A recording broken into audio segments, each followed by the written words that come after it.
안녕하세요. 책 읽어주는 수입니다. 오늘은 어린 왕자 책을 일부 낭독해드리겠습니다. 이 책의 주인공은 사하라 사막에서 비행기 사고를 당해서 절망에 빠져있는 와중에 양을 그려달라는 신기한 꼬마의 목소리를 듣게 됩니다. 이렇게 주인공과 어린 왕자의 만남으로 이 이야기는 시작됩니다. 이 소설은 어린 왕자가 우주 여행을 하면서 결코 순수함을 허락할 수 없는 여러 세계를 경험하면서 순수한 어린 왕자에게 길들여지길 바라는 내용이라 볼 수 있습니다. 어린 왕자라는 소설이 어린이들을 위한 책이라고 하지만 결국은 고뇌한 삶의 깊은 고찰을 느끼게 해주는 어른을 위한 소설이라고도 할 수 있습니다.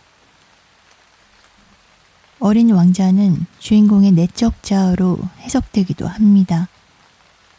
가장 중요한 건 눈에 보이지 않는 거야. 이 글귀처럼 마음의 진리를 찾아서 어린 왕자 이야기 속으로 들어가 보겠습니다.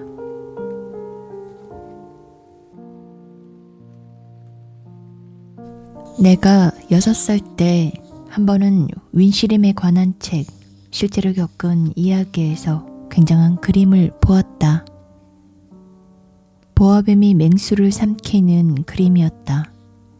이것은 그때 본 이미지를 그린 것이다. 책에는 이렇게 쓰여 있었다.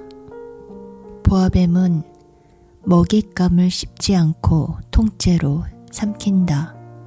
그러고 나면 움직일 수가 없어서 먹이를 다 소화할 때까지 6개월간 꼼짝도 않고 잠을 잔다. 나는 정글 모험담을 열심히 읽고 궁리한 다음 색연필을 들어 내 인생 첫 그림을 완성시켰다. 1호 그림은 이것이다. 나는 내 훌륭한 그림을 어른들에게 보여주고 무섭지 않은지 물어보았다. 어른들은 대답했다. 모자가 왜 무섭다는 거니? 내가 그린 건 모자가 아니었다. 코끼리를 소화시키고 있는 보아뱀이었다. 그래서 나는 어른들이 이해할 수 있도록 보아뱀의 몸속을 그렸다. 어른들은 설명을 해주지 않으면 모른다.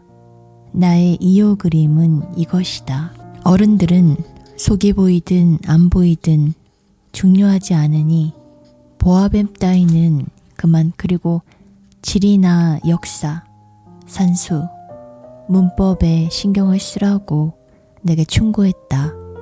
6살이던 나는 화가라는 멋있는 직업을 포기하고 말았다.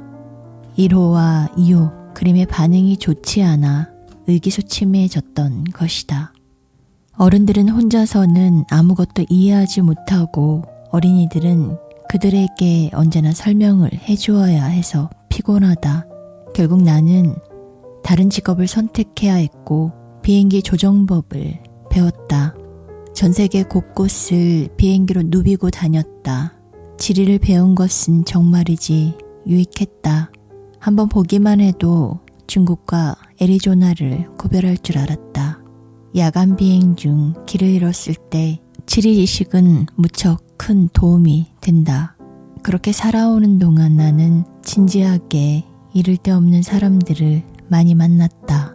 오랜 시간을 어른들 곁에서 보냈고 그들을 아주 가까이에서 보기도 했다. 그러나 그들에 대한 생각이 좋은 쪽으로 바뀌지는 않았다. 조금이라도 통찰력이 있는 어른을 만나면 나는 늘 갖고 다니던 1호 그림을 보여주며 시험했다. 그 사람이 정말 이해력이 있는지 알고 싶었다. 하지만 늘 이런 대답이 돌아왔다. 모자구나. 그러면 나는 그 앞에서 보아뱀이나 원시림, 별 이야기는 하지 않았다. 그가 이해할 수 있는 범위까지만 말했다. 브리지 게임과 골프, 정치, 넥타이 같은 화제 말이다. 그러면 그 어른은 나처럼 생각 있는 사람을 만나서 기쁘다고 했다. 나는 속을 터놓을 사람 하나 없이 홀로 살아왔다. 6년 전 사하라 사막에서 비행기 사고를 당하기 전까지 그랬다. 비행기 엔진에 이상이 생겼고 정비사도 승객도 없는 상황에서 나는 혼자 비행기를 수리해 보려고 안간힘을 썼다. 내게는 죽느냐 사느냐가 달린 일이었다. 한 주를 버틸 정도의 물밖에 없었던 것이다. 첫날 밤에는 사람이 사는 곳에서 수천 마일 떨어진 사막의 모래바닥에서 잠을 잤다. 망망대해에서 난파되어 뗏목에 의지한 사람보다 훨씬 고립된 상황이었다. 그러니 동틀 무렵 작고 기묘한 목소리가 나를 깨웠을 때 얼마나 놀랐을지 상상해보라. 목소리가 말했다. 저기 양 좀 그려줘. 뭐라고? 양 한 마리만 그려줘. 벼락이라도 맞은 듯 나는 자리에서 벌떡 일어났다. 눈을 비비고 조심스럽게 주변을 돌아보았다. 굉장히 신기한 꼬마가 심각한 표정으로 나를 쳐다보고 있었다. 이 그림은 나중에 내가 그를 모델로 그린 것 중에서 가장 잘 그린 초상화다. 물론 내 그림은 실물의 매력을 다 살리지 못했다. 그렇게라도 내 탓은 아니다.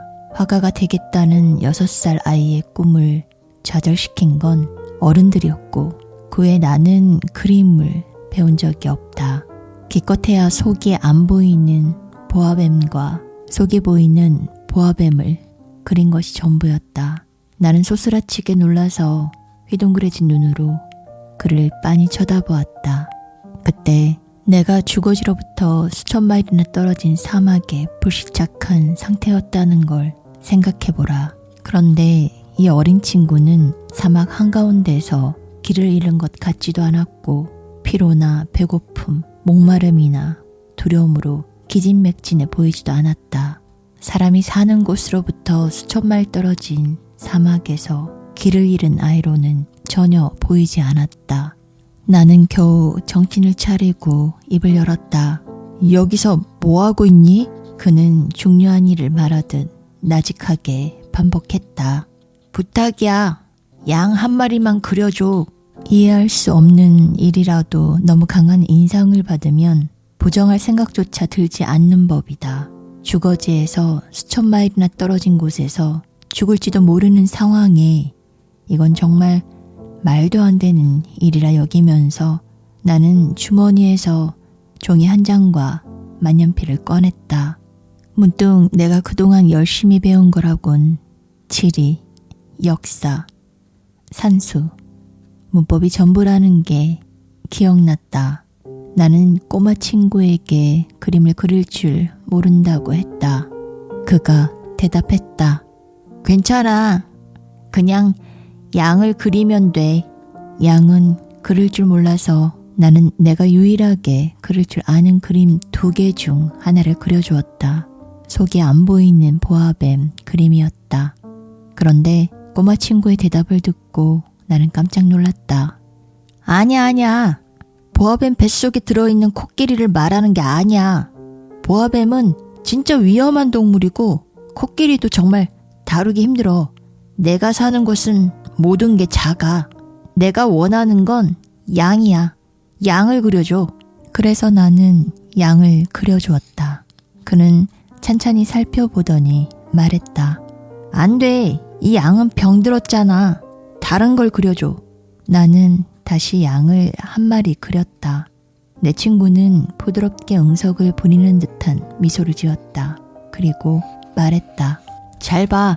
이건 내가 말한 양이 아니야. 순양이네. 뿔이 있잖아. 나는 또다시 양을 그렸다. 이번에도 다른 것들처럼 아니라는 대답이 돌아왔다. 이 양은 너무 늙었어. 나는 오래오래 함께 살 양을 원해. 그때쯤 내 인내심이 바닥났다. 어서 비행기 엔진을 분해하기 시작해야 하는데 그래서 쓱쓱 이렇게 그리고 말았다. 나는 그림을 던져주며 말했다. 이건 양이 사는 상자야. 내가 원하는 양은 그 안에 있어. 꼬마 재판관의 얼굴이 환해지는 걸 보고 나는 무척 놀랐다. 내가 바라던 바로 그 양이야. 얘는 풀을 어마어마하게 많이 먹어? 왜 그런 걸 묻지? 내가 사는 곳은 모든 게 작거든. 풀은 충분해. 내가 말했다. 내가 그린 양은 아주 작거든. 그는 고개를 숙여 그림을 보았다. 그렇게 작지 않아. 봐, 양이 막 잠들었어. 나와 어린 왕자는 그렇게 처음 만났다. 어린 왕자가 어디에서 왔는지 이해하기까지 시간이 꽤 걸렸다.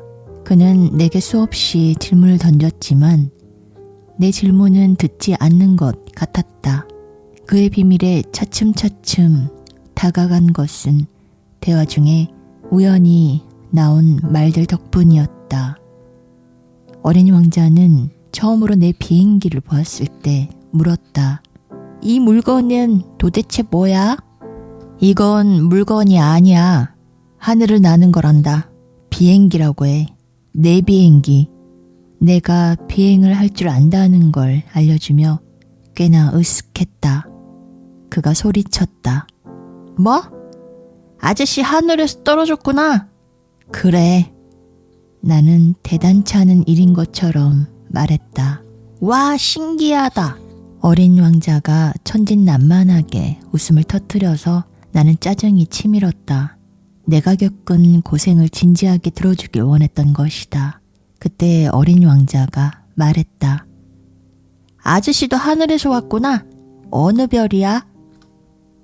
나는 순간적으로 그의 존재의 비밀을 알아낼 희미한 빛을 발견한 것 같았다.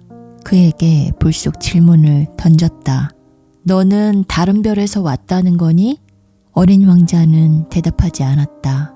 내 비행기를 쳐다보며 부드럽게 고개를 끄덕이기만 했다. 그래, 이걸 타고 아주 멀리서 오긴 힘들겠어.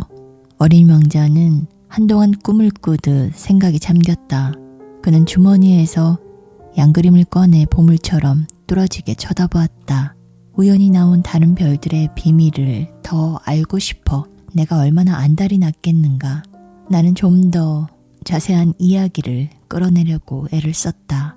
꼬마 친구, 넌 어디에서 왔니? 내가 사는 집은 어디야? 내가 그려준 양을 어디로 데려갈 거니?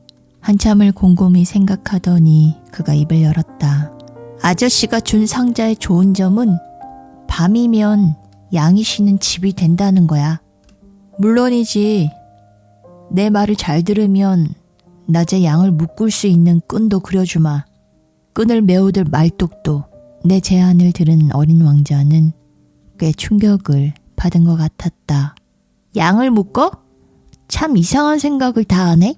하지만 묶어놓지 않으면 양은 아무 때나 다니니까 결국 잃어버릴지도 몰라. 내 친구는 다시 웃음을 터뜨렸다. 양이 어딜 간다는 거야? 어디든 갈 수 있지. 곧장 앞으로 직진해버리니까. 그러나 어린 왕자가 진지하게 말했다. 필요 없어. 우리 별은 진짜 작거든. 그는 살짝 슬픈 말투로 덧붙였다. 너무 작아서 직진할 수도 없어. 그렇게 나는 굉장히 중요한 두 번째 사실을 알게 되었다.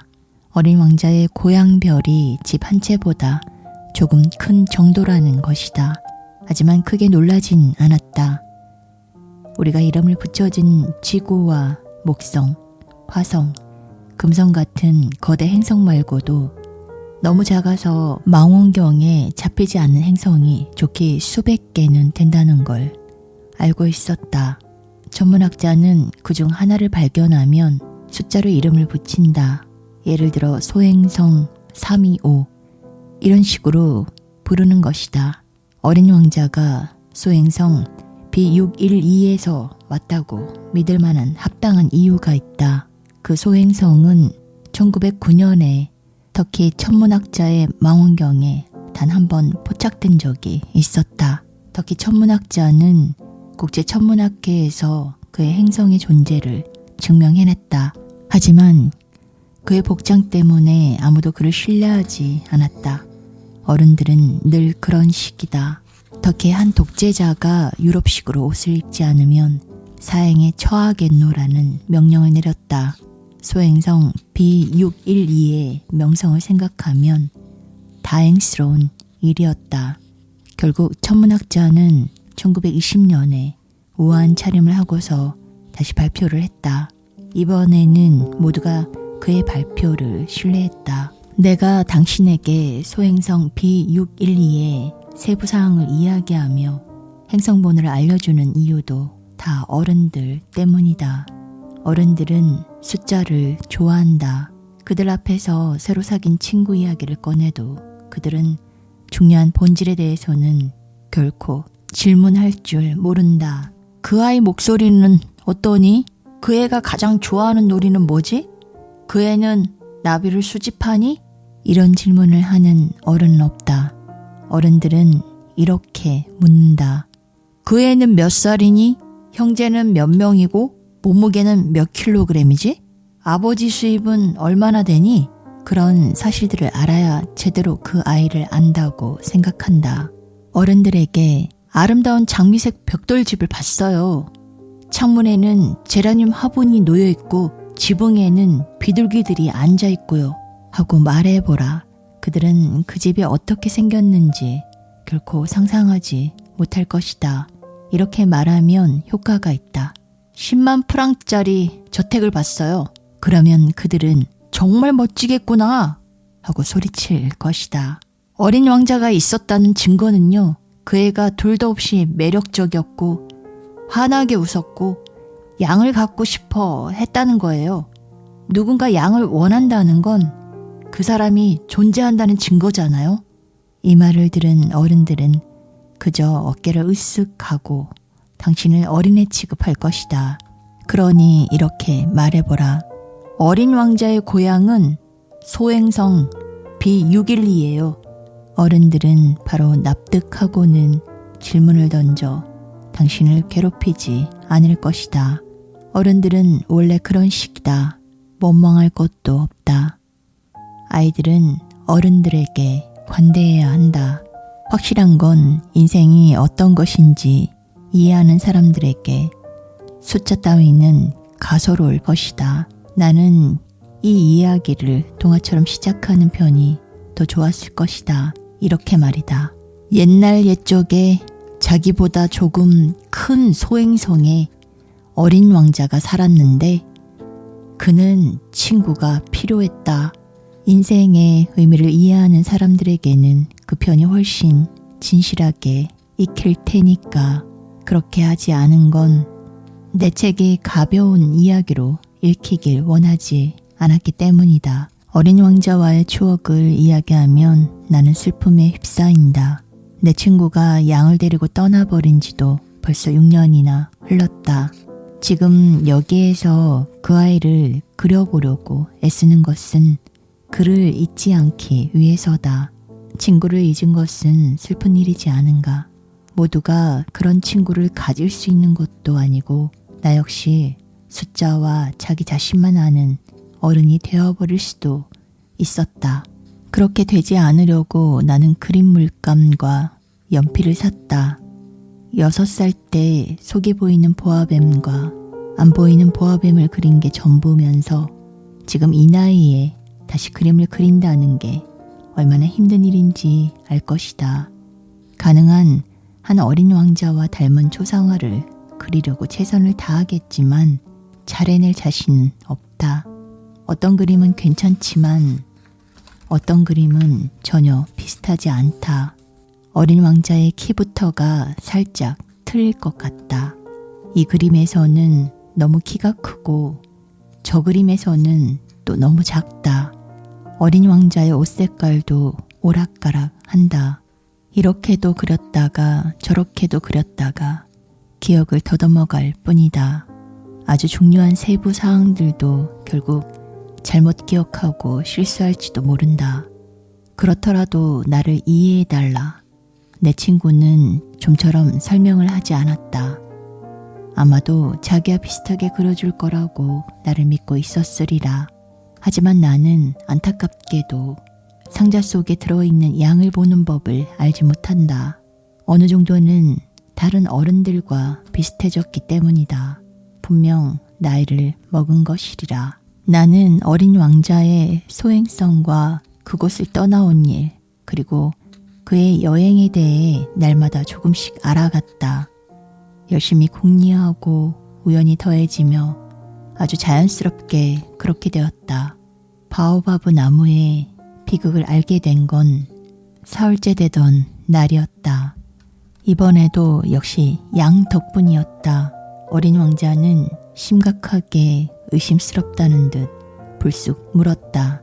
근데 양이 진짜 작은 떨기나무를 먹어? 응, 사실이야. 아, 잘됐다. 양이 작은 떨기나무를 먹는 게 왜 그렇게 중요한지 알 수 없었다. 어린 왕자는 또 물었다. 그러면 양은 바오바브 나무도 먹겠네? 나는 그에게 바오바브 나무는 작은 떨기 나무가 아니라 교회만큼 큰 나무다. 코끼리 한 무리가 와도 바오바브 나무 한 그루를 다 먹어치울 수 없다고 분명히 알려주었다. 코끼리 한 무리를 떠올린 어린 왕자가 웃음을 터뜨렸다. 코끼리 위에 코끼리를 얹어 놓아야 할지도 몰라. 어린 왕자는 똑똑하게 이런 지적도 했다. 바오바브 나무도 큰 나무가 되기 전엔 조그만 나무였겠지? 맞아. 그런데 내 양이 어린 바오바브 나무를 먹어야 하는 이유라도 있어? 생각해봐. 어린 왕자는 다 아는 것을 묻는다는 투로 대답했다. 나는 그 문제를 혼자 이해해 보려고 꽤나 머리를 쥐어짰다. 어린 왕자의 별에도 다른 별들처럼 좋은 풀과 나쁜 풀이 같이 자랐다. 좋은 풀로 자라는 좋은 씨앗, 나쁜 풀로 자라는 나쁜 씨앗이 있었다. 씨앗은 겉에서는 보이지 않는 법이다. 땅 밑에 숨어 잠자던 씨앗 하나가 일어나고 싶다는 욕망을 품는다. 씨앗은 기지개를 켜고서 태양을 향해 수줍게 아름답고 소박한 가지를 내민다. 작은 무나 장미나무, 장가지라면 마음껏 자라게 두겠지만 나쁜 식물의 싹은 발견하는 즉시 뽑아야 한다. 어린 왕자의 별에도 물론 나쁜 씨앗들이 있었다. 바로 바오바브 나무 씨앗이었다. 그의 별은 바오바브 나무 씨앗 때문에 황폐해졌다. 바오바브 나무는 조금만 늦게 손을 써도 평생 처치곤란이 된다. 별 전체를 뒤엎어버리고 땅속 깊숙한 곳까지 뿌리내리기 때문이다. 별의 면적에 비해 바오바브 나무 수가 너무 많아지면 결국 별은 터져버린다. 그건 규율의 문제야. 나중에 어린 왕자는 내게 말했다.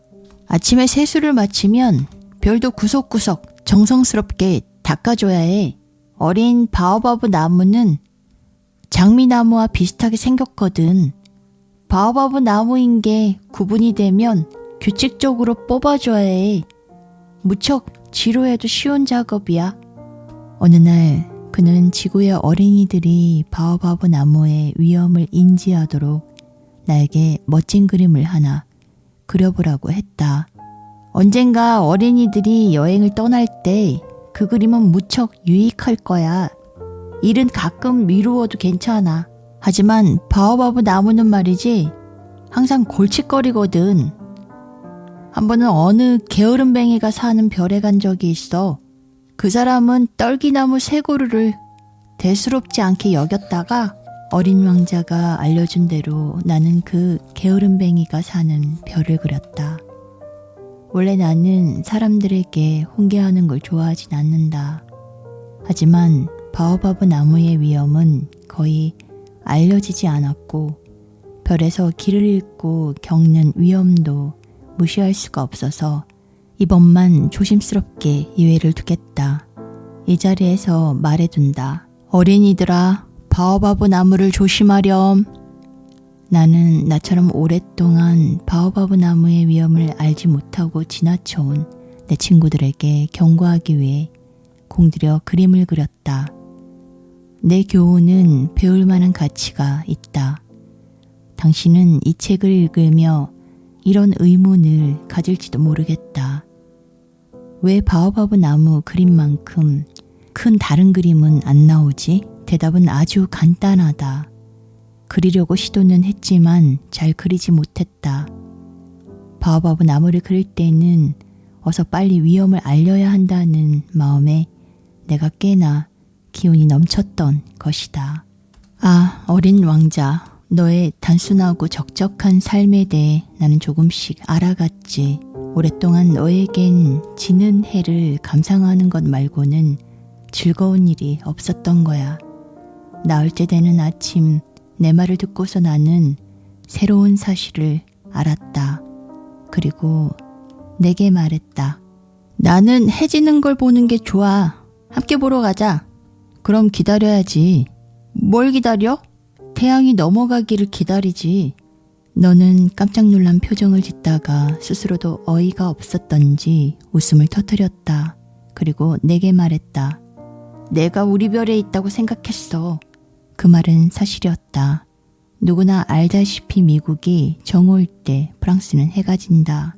지는 해를 보려면 재빨리 프랑스로 가면 된다. 안타깝게도 프랑스가 너무 멀긴 하지만 그런데 내 조그마한 별에서는 의자를 조금 옆으로 옮기기만 해도 가능하다.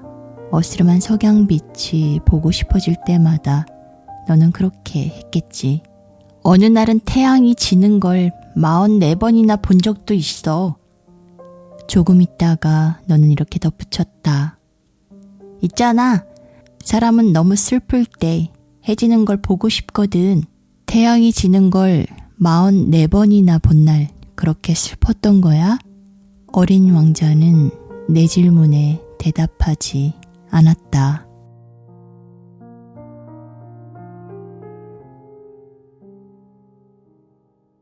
내가 6살 때 한 번은 윈시림에 관한 책, 실제로 겪은 이야기에서 굉장한 그림을 보았다. 보아뱀이 맹수를 삼키는 그림이었다. 이것은 그때 본 이미지를 그린 것이다. 책에는 이렇게 쓰여 있었다. 보아뱀은 먹잇감을 씹지 않고 통째로 삼킨다. 그러고 나면 움직일 수가 없어서 먹이를 다 소화할 때까지 6개월간 꼼짝도 않고 잠을 잔다. 나는 정글 모험담을 열심히 읽고 궁리한 다음 색연필을 들어 내 인생 첫 그림을 완성시켰다. 1호 그림은 이것이다. 나는 내 훌륭한 그림을 어른들에게 보여주고 무섭지 않은지 물어보았다. 어른들은 대답했다. 모자가 왜 무섭다는 거니? 내가 그린 건 모자가 아니었다. 코끼리를 소화시키고 있는 보아뱀이었다. 그래서 나는 어른들이 이해할 수 있도록 보아뱀의 몸속을 그렸다. 어른들은 설명을 해주지 않으면 모른다.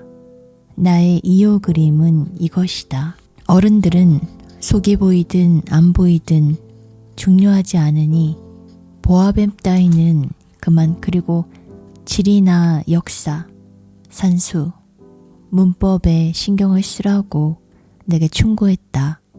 6살이던 나는 화가라는 멋있는 직업을 포기하고 말았다. 1호와 2호 그림의 반응이 좋지 않아 의기소침해졌던 것이다. 어른들은 혼자서는 아무것도 이해하지 못하고 어린이들은 그들에게 언제나 설명을 해주어야 해서 피곤하다. 결국 나는 다른 직업을 선택해야 했고 비행기 조정법을 배웠다. 전 세계 곳곳을 비행기로 누비고 다녔다. 지리를 배운 것은 정말이지 유익했다. 한번 보기만 해도 중국과 애리조나를 구별할 줄 알았다. 야간 비행 중 길을 잃었을 때 지리지식은 무척 큰 도움이 된다. 그렇게 살아오는 동안 나는 진지하게 이를 데 없는 사람들을 많이 만났다. 오랜 시간을 어른들 곁에서 보냈고 그들을 아주 가까이에서 보기도 했다. 그러나 그들에 대한 생각이 좋은 쪽으로 바뀌지는 않았다. 조금이라도 통찰력이 있는 어른을 만나면 나는 늘 갖고 다니던 1호 그림을 보여주며 시험했다. 그 사람이 정말 이해력이 있는지 알고 싶었다. 하지만 늘 이런 대답이 돌아왔다. 모자구나. 그러면 나는 그 앞에서 보아뱀이나 원시림, 별 이야기는 하지 않았다. 그가 이해할 수 있는 범위까지만 말했다. 브리지 게임과 골프, 정치, 넥타이 같은 화제 말이다. 그러면 그 어른은 나처럼 생각 있는 사람을 만나서 기쁘다고 했다. 나는 속을 터놓을 사람 하나 없이 홀로 살아왔다. 6년 전 사하라 사막에서 비행기 사고를 당하기 전까지 그랬다. 비행기 엔진에 이상이 생겼고 정비사도 승객도 없는 상황에서 나는 혼자 비행기를 수리해 보려고 안간힘을 썼다. 내게는 죽느냐 사느냐가 달린 일이었다. 한 주를 버틸 정도의 물밖에 없었던 것이다. 첫날 밤에는 사람이 사는 곳에서 수천 마일 떨어진 사막의 모래바닥에서 잠을 잤다. 망망대해에서 난파되어 뗏목에 의지한 사람보다 훨씬 고립된 상황이었다. 그러니 동틀 무렵 작고 기묘한 목소리가 나를 깨웠을 때 얼마나 놀랐을지 상상해보라. 목소리가 말했다. 저기 양 좀 그려줘. 뭐라고? 양 한 마리만 그려줘. 벼락이라도 맞은 듯 나는 자리에서 벌떡 일어났다. 눈을 비비고 조심스럽게 주변을 돌아보았다. 굉장히 신기한 꼬마가 심각한 표정으로 나를 쳐다보고 있었다. 이 그림은 나중에 내가 그를 모델로 그린 것 중에서 가장 잘 그린 초상화다. 물론 내 그림은 실물의 매력을 다 살리지 못했다. 그렇게라도 내 탓은 아니다. 화가가 되겠다는 6살 아이의 꿈을 좌절시킨 건 어른들이었고 그 후에 나는 그림을 배운 적이 없다. 기껏해야 속이 안 보이는 보아뱀과 속이 보이는 보아뱀을 그린 것이 전부였다.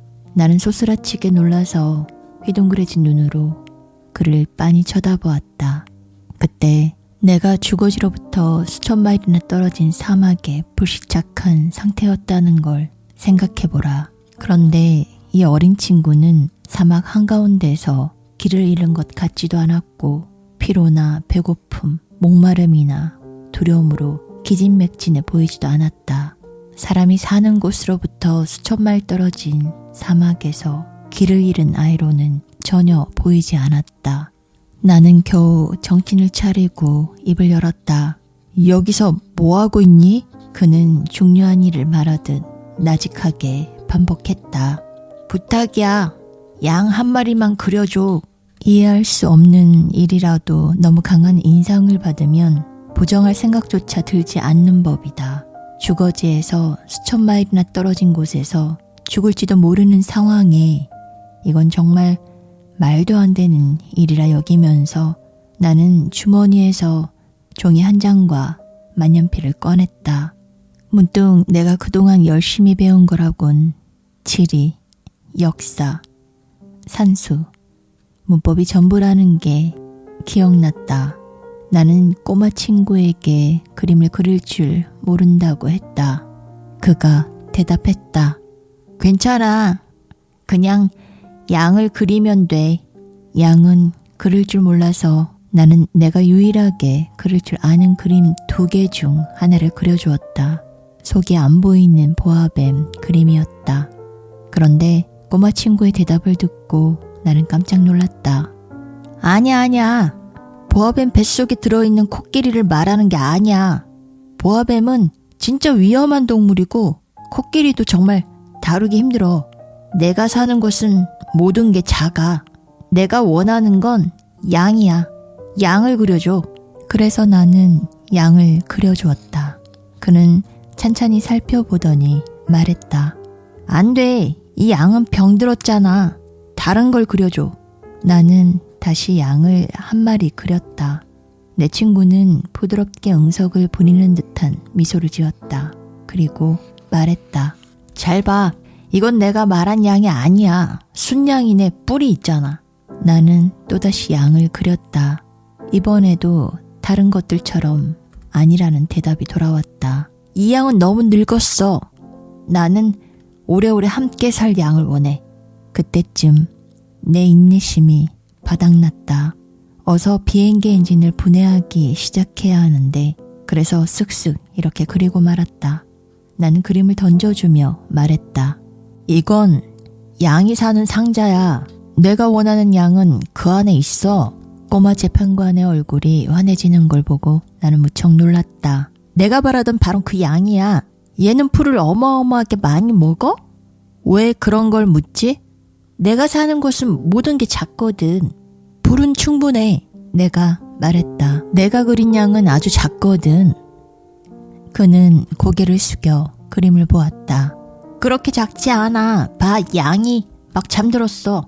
나와 어린 왕자는 그렇게 처음 만났다. 어린 왕자가 어디에서 왔는지 이해하기까지 시간이 꽤 걸렸다. 그는 내게 수없이 질문을 던졌지만 내 질문은 듣지 않는 것 같았다.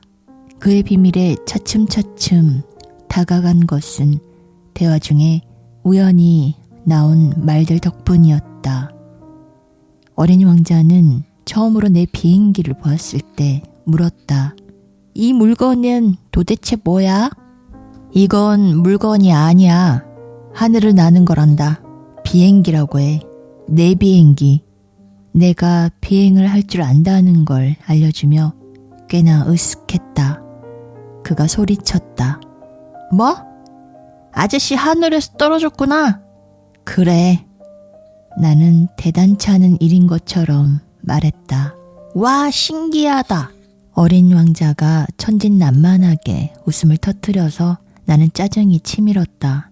내가 겪은 고생을 진지하게 들어주길 원했던 것이다. 그때 어린 왕자가 말했다. 아저씨도 하늘에서 왔구나. 어느 별이야? 나는 순간적으로 그의 존재의 비밀을 알아낼 희미한 빛을 발견한 것 같았다. 그에게 불쑥 질문을 던졌다. 너는 다른 별에서 왔다는 거니? 어린 왕자는 대답하지 않았다. 내 비행기를 쳐다보며 부드럽게 고개를 끄덕이기만 했다. 그래, 이걸 타고 아주 멀리서 오긴 힘들겠어. 어린 왕자는 한동안 꿈을 꾸듯 생각에 잠겼다. 그는 주머니에서 양그림을 꺼내 보물처럼 뚫어지게 쳐다보았다. 우연히 나온 다른 별들의 비밀을 더 알고 싶어 내가 얼마나 안달이 났겠는가. 나는 좀 더 자세한 이야기를 끌어내려고 애를 썼다. 꼬마 친구, 넌 어디에서 왔니? 내가 사는 집은 어디야? 내가 그려준 양을 어디로 데려갈 거니? 한참을 곰곰이 생각하더니 그가 입을 열었다. 아저씨가 준 상자의 좋은 점은 밤이면 양이 쉬는 집이 된다는 거야. 물론이지. 내 말을 잘 들으면 낮에 양을 묶을 수 있는 끈도 그려주마. 끈을 메우들 말뚝도. 내 제안을 들은 어린 왕자는 꽤 충격을 받은 것 같았다. 양을 묶어? 참 이상한 생각을 다 하네. 하지만 묶어놓지 않으면 양은 아무 때나 다니니까 결국 잃어버릴지도 몰라. 내 친구는 다시 웃음을 터뜨렸다. 양이 어딜 간다는 거야? 어디든 갈 수 있지. 곧장 앞으로 직진해버리니까. 그러나 어린 왕자가 진지하게 말했다. 필요 없어. 우리 별은 진짜 작거든. 그는 살짝 슬픈 말투로 덧붙였다. 너무 작아서 직진할 수도 없어. 그렇게 나는 굉장히 중요한 두 번째 사실을 알게 되었다. 어린 왕자의 고향 별이 집 한 채보다 조금 큰 정도라는 것이다. 하지만 크게 놀라진 않았다. 우리가 이름을 붙여진 지구와 목성, 화성, 금성 같은 거대 행성 말고도 너무 작아서 망원경에 잡히지 않는 행성이 좋게 수백 개는 된다는 걸 알고 있었다. 전문학자는 그중 하나를 발견하면 숫자로 이름을 붙인다. 예를 들어 소행성 325 이런 식으로 부르는 것이다. 어린 왕자가 소행성 B612에서 왔다고 믿을 만한 합당한 이유가 있다. 그 소행성은 1909년에 터키 천문학자의 망원경에 단 한 번 포착된 적이 있었다. 터키 천문학자는 국제천문학회에서 그의 행성의 존재를 증명해냈다. 하지만 그의 복장 때문에 아무도 그를 신뢰하지 않았다. 어른들은 늘 그런 식이다. 터키의 한 독재자가 유럽식으로 옷을 입지 않으면 사형에 처하겠노라는 명령을 내렸다. 소행성 B612의 명성을 생각하면 다행스러운 일이었다. 결국 천문학자는 1920년에 우아한 차림을 하고서 다시 발표를 했다. 이번에는 모두가 그의 발표를 신뢰했다. 내가 당신에게 소행성 B612의 세부 사항을 이야기하며 행성번호를 알려주는 이유도 다 어른들 때문이다. 어른들은 숫자를 좋아한다. 그들 앞에서 새로 사귄 친구 이야기를 꺼내도 그들은 중요한 본질에 대해서는 결코 질문할 줄 모른다. 그 아이 목소리는 어떠니? 그 애가 가장 좋아하는 놀이는 뭐지? 그 애는 나비를 수집하니? 이런 질문을 하는 어른은 없다. 어른들은 이렇게 묻는다. 그 애는 몇 살이니? 형제는 몇 명이고 몸무게는 몇 킬로그램이지? 아버지 수입은 얼마나 되니? 그런 사실들을 알아야 제대로 그 아이를 안다고 생각한다. 어른들에게 아름다운 장미색 벽돌집을 봤어요. 창문에는 제라늄 화분이 놓여있고 지붕에는 비둘기들이 앉아있고요. 하고 말해보라. 그들은 그 집이 어떻게 생겼는지 결코 상상하지 못할 것이다. 이렇게 말하면 효과가 있다. 10만 프랑짜리 저택을 봤어요. 그러면 그들은 정말 멋지겠구나 하고 소리칠 것이다. 어린 왕자가 있었다는 증거는요. 그 애가 둘도 없이 매력적이었고 환하게 웃었고 양을 갖고 싶어 했다는 거예요. 누군가 양을 원한다는 건 그 사람이 존재한다는 증거잖아요. 이 말을 들은 어른들은 그저 어깨를 으쓱하고 당신을 어린애 취급할 것이다. 그러니 이렇게 말해보라. 어린 왕자의 고향은 소행성 B612예요. 어른들은 바로 납득하고는 질문을 던져 당신을 괴롭히지 않을 것이다. 어른들은 원래 그런 식이다. 원망할 것도 없다. 아이들은 어른들에게 관대해야 한다.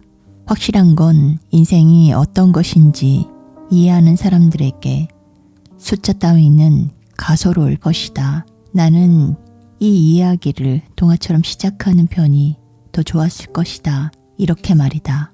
옛날 옛적에 자기보다 조금 큰 소행성에 어린 왕자가 살았는데 그는 친구가 필요했다. 인생의 의미를 이해하는 사람들에게는 그 편이 훨씬 진실하게 익힐 테니까 그렇게 하지 않은 건 내 책이 가벼운 이야기로 읽히길 원하지 않았기 때문이다. 어린 왕자와의 추억을 이야기하면 나는 슬픔에 휩싸인다. 내 친구가 양을 데리고 떠나버린 지도 벌써 6년이나 흘렀다. 지금 여기에서 그 아이를 그려보려고 애쓰는 것은 그를 잊지 않기 위해서다. 친구를 잊은 것은 슬픈 일이지 않은가. 모두가 그런 친구를 가질 수 있는 것도 아니고 나 역시 숫자와 자기 자신만 아는 어른이 되어버릴 수도 있었다. 그렇게 되지 않으려고 나는 그림 물감과 연필을 샀다. 6살 때 속이 보이는 보아뱀과 안 보이는 보아뱀을 그린 게 전부면서 지금 이 나이에 다시 그림을 그린다는 게 얼마나 힘든 일인지 알 것이다. 가능한 한 어린 왕자와 닮은 초상화를 그리려고 최선을 다하겠지만 잘 해낼 자신은 없다. 어떤 그림은 괜찮지만 어떤 그림은 전혀 비슷하지 않다.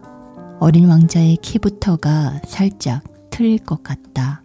이 그림에서는 너무 키가 크고 저 그림에서는 또 너무 작다. 어린 왕자의 옷 색깔도 오락가락 한다. 이렇게도 그렸다가 저렇게도 그렸다가 기억을 더듬어갈 뿐이다.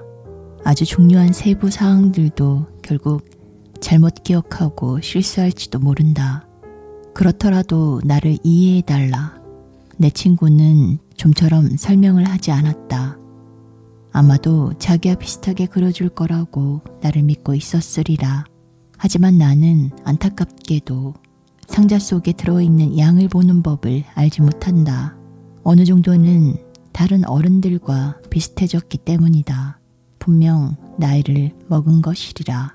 나는 어린 왕자의 소행성과 그곳을 떠나온 일, 그리고 그의 여행에 대해 날마다 조금씩 알아갔다.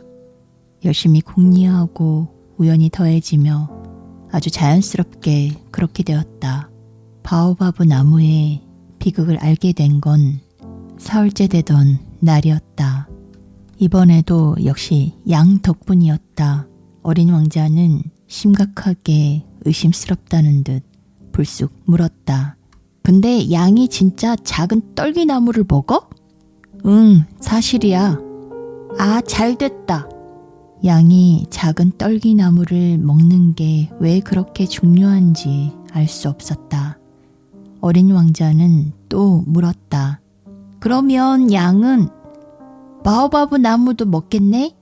나는 그에게 바오바브 나무는 작은 떨기 나무가 아니라 교회만큼 큰 나무다. 코끼리 한 무리가 와도 바오바브 나무 한 그루를 다 먹어치울 수 없다고 분명히 알려주었다. 코끼리 한 무리를 떠올린 어린 왕자가 웃음을 터뜨렸다. 코끼리 위에 코끼리를 얹어 놓아야 할지도 몰라. 어린 왕자는 똑똑하게 이런 지적도 했다. 바오바브 나무도 큰 나무가 되기 전엔 조그만 나무였겠지? 맞아. 그런데 내 양이 어린 바오바브 나무를 먹어야 하는 이유라도 있어? 생각해봐. 어린 왕자는 다 아는 것을 묻는다는 투로 대답했다. 나는 그 문제를 혼자 이해해 보려고 꽤나 머리를 쥐어짰다. 어린 왕자의 별에도 다른 별들처럼 좋은 풀과 나쁜 풀이 같이 자랐다. 좋은 풀로 자라는 좋은 씨앗, 나쁜 풀로 자라는 나쁜 씨앗이 있었다. 씨앗은 겉에서는 보이지 않는 법이다. 땅 밑에 숨어 잠자던 씨앗 하나가 일어나고 싶다는 욕망을 품는다. 씨앗은 기지개를 켜고서 태양을 향해 수줍게 아름답고 소박한 가지를 내민다.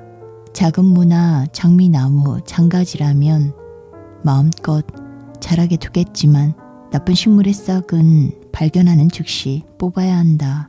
어린 왕자의 별에도 물론 나쁜 씨앗들이 있었다. 바로 바오바브 나무 씨앗이었다. 그의 별은 바오바브 나무 씨앗 때문에 황폐해졌다. 바오바브 나무는 조금만 늦게 손을 써도 평생 처치곤란이 된다. 별 전체를 뒤엎어버리고 땅속 깊숙한 곳까지 뿌리내리기 때문이다. 별의 면적에 비해 바오바브 나무 수가 너무 많아지면 결국 별은 터져버린다. 그건 규율의 문제야. 나중에 어린 왕자는 내게 말했다. 아침에 세수를 마치면 별도 구석구석 정성스럽게 닦아줘야 해. 어린 바오바브 나무는 장미나무와 비슷하게 생겼거든. 바오바브 나무인 게 구분이 되면 규칙적으로 뽑아줘야 해. 무척 지루해도 쉬운 작업이야. 어느 날 그는 지구의 어린이들이 바오바브 나무의 위험을 인지하도록 나에게 멋진 그림을 하나 그려보라고 했다. 언젠가 어린이들이 여행을 떠날 때 그 그림은 무척 유익할 거야.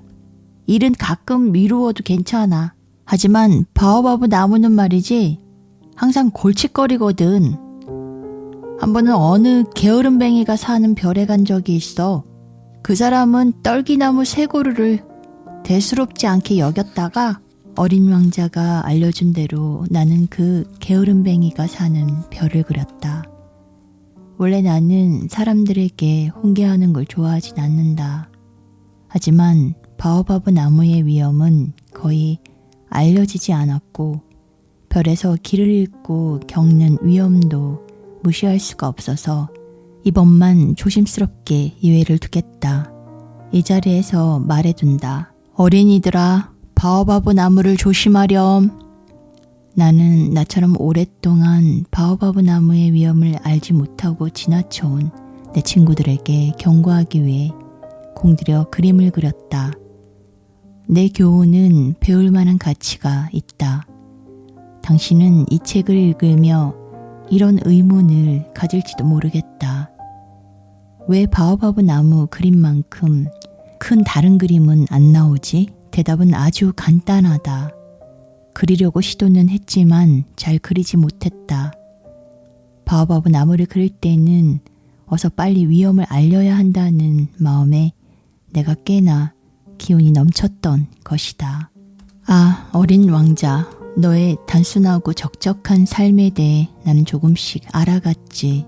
오랫동안 너에겐 지는 해를 감상하는 것 말고는 즐거운 일이 없었던 거야. 나흘째 되는 아침 내 말을 듣고서 나는 새로운 사실을 알았다. 그리고 내게 말했다. 나는 해 지는 걸 보는 게 좋아. 함께 보러 가자. 그럼 기다려야지. 뭘 기다려? 태양이 넘어가기를 기다리지. 너는 깜짝 놀란 표정을 짓다가 스스로도 어이가 없었던지 웃음을 터뜨렸다. 그리고 내게 말했다. 내가 우리 별에 있다고 생각했어. 그 말은 사실이었다. 누구나 알다시피 미국이 정오일 때 프랑스는 해가 진다. 지는 해를 보려면 재빨리 프랑스로 가면 된다. 안타깝게도 프랑스가 너무 멀긴 하지만 그런데 내 조그마한 별에서는 의자를 조금 옆으로 옮기기만 해도 가능하다. 어스름한 석양빛이 보고 싶어질 때마다 너는 그렇게 했겠지. 어느 날은 태양이 지는 걸 44번이나 본 적도 있어. 조금 있다가 너는 이렇게 덧붙였다. 있잖아. 사람은 너무 슬플 때 해지는 걸 보고 싶거든.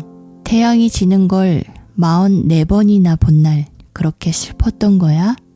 어린 왕자는 내 질문에 대답하지 않았다.